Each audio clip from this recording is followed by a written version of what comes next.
আসসালামু আলাইকুম বন্ধুরা, সবাই কেমন আছেন? আশা করি সবাই ভালো আছেন। বন্ধুরা, আজকে আমি রান্না করব গরুর ভুঁড়ি।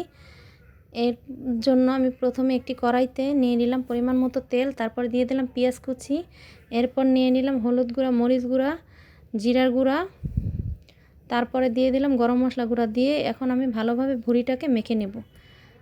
আমি আদা রসুনটা দিতে ভুলে গিয়েছিলাম, পরে আমি এটা দিয়ে দিয়েছি বন্ধুরা। এরপর আমি একটু পানি দিয়ে ভালোভাবে ভুঁড়িটাকে কষিয়ে নিব। বন্ধুরা, দেখতে পাচ্ছেন ভুঁড়িটাকে কষানো প্রায় মোটামুটি হয়ে এসেছে।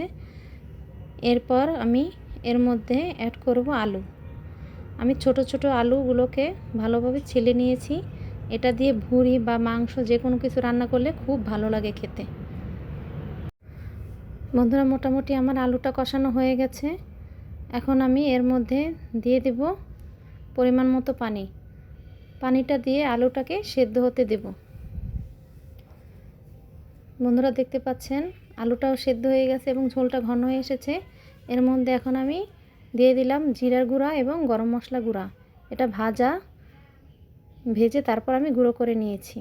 এরপর একটু চুলায় রেখে তারপর আমি নামিয়ে নিলাম। তৈরি হয়ে গেল মজাদার ভুঁড়ি রান্না। আপনারা কে কীরকম করে খান অবশ্যই কমেন্টে জানাবেন। সবাই ভালো থাকবেন, সুস্থ থাকবেন।